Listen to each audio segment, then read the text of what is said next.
Hey everybody, I have a cold today, so apologies if my voice is kind of scratchy and weird. Because, I got over a cold a week ago, it's time for another one, yay! Anyway, so I saw Big Hero 6 a couple of days ago, and I was kind of underwhelmed. The only thing I really remember about it was the animation, which I found actually kind of breathtaking. And I'm really not one of those people who just says, breathtaking, breathtaking, oh, it was breathtaking for everything. At least I hope I'm not. I like to think something has to legitimately be breathtaking in order for me to say that it is. Big Hero 6, for all its faults, has the best CGI animation I have ever seen. And I'm not talking about how realistic it is, although that can sometimes also be an aspect. Mostly it's just how pretty it is. The story takes place in a made-up city called San Francisco, amazing, and some of the shots are just wow. I remember how CGI was like 10 years ago when I was a small child seriously terrified of movie theaters, and there was stuff like Madagascar and the Cat in the Hat coming out. Maybe that was why I was terrified of movie theaters, and it just didn't look very good, because the technology wasn't where it is now. Like, we thought it was fine back then, and it was, for the most part, but now you look at it and it's like, oh, that wasn't good. Now, the best animated CGI films are gorgeous. I didn't really like How to Train Your Dragon 2, but the animation was beautiful. It's really amazing how far we've come in that respect. Now, I still think CGI being used in live-action movies to such an extent is stupid, and I still prefer the practical effects of, say, The Wizard of Oz or The Never-Ending Story a million times over the obviously fake CGI that shows up in all the big blockbuster movies.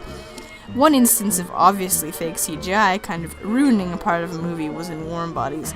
Good movie, not great, but there are these fucking stupid looking zombies that could have been pulled off with practical effects, like in The Walking Dead for instance. Why couldn't you just do that? Anyway, that's a topic for another day. Today we're talking about Big Hero 6. What is Big Hero 6, and why does its title sound like an anime? Well, that's the joke, of course, since it takes place in San Francisco, which is a combination of San Francisco and Tokyo, so there's a big Japanese influence. The main character, Hiro, is supposed to be somewhat Japanese, I guess, although really he just looks white to me. Nice try, guys. Get it next time. And anime definitely plays a big part in the setup of the action scenes, as does the American culture of superheroes. Hence, San Francisco, a mixture of American and Japanese cultures. I found that cool. If nothing else, watch the movie for the idea of the city and how gorgeously animated it is. It's kind of like Blade Runner, actually. Aesthetically, obviously, and then also in how I ultimately felt about it. Big Hero 6 suffers acutely from formulaic disease, wherein the movie makers decide that no matter how many of the underlying ideas are really awesome, like San Francisco, robot battles, wormholes that go to super cool other worlds, it must conform to the formula. It makes me tired to witness the formula in any movie, except when it's a spoof. I know exactly what's going on, and I know it's going to work on me to some extent. Like when they pretended to kill the chubby, cute-as-all-hell robot.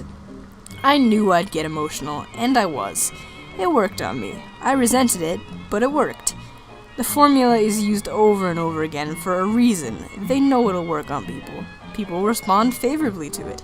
They respond to a lovable sidekick, a relatable hero, an emotional and serious real-life situation to set up future plot, an easy-to-understand bad guy, although this bad guy at least sort of had a motive for being evil. And at the end of the whole thing, bam! Money in your pocket and satisfied families driving home from the movie theater. It's a little bit despicable to think that we're all being played like puppets, but I mean, at least we get some incredible visuals out of it. Other aspects of Big Hero 6. The dialogue wasn't bad, but definitely wasn't great. Some of it was a little painful, and more than a few times you'd have to endure listening to a clunky character offer some sad semblance of a joke. But it had some decent moments too. The addition of all of these people was unneeded, I found. I mean, put them in there briefly, sure, but if you're going to have them be in the entire movie, at least give them developed or developing personalities. They're all really boring and lifeless. Not only that, but they're all stereotypes.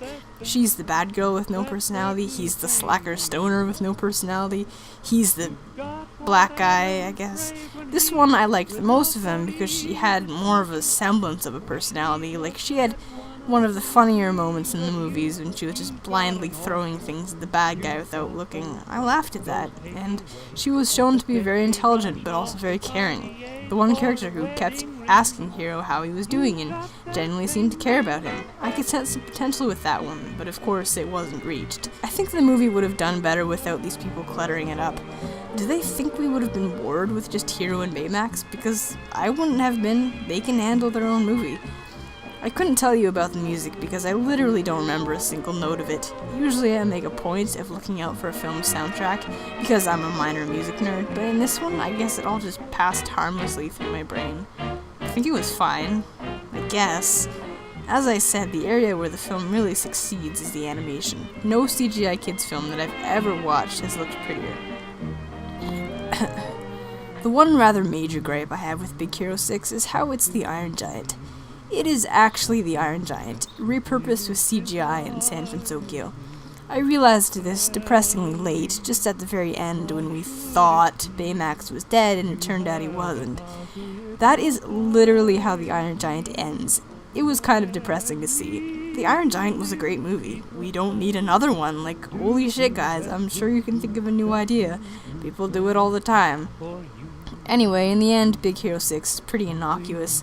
Baymax is adorable, Hero is fine, and nothing is so cringe-inducing you just want to bury your head in your hands and crawl under the couch.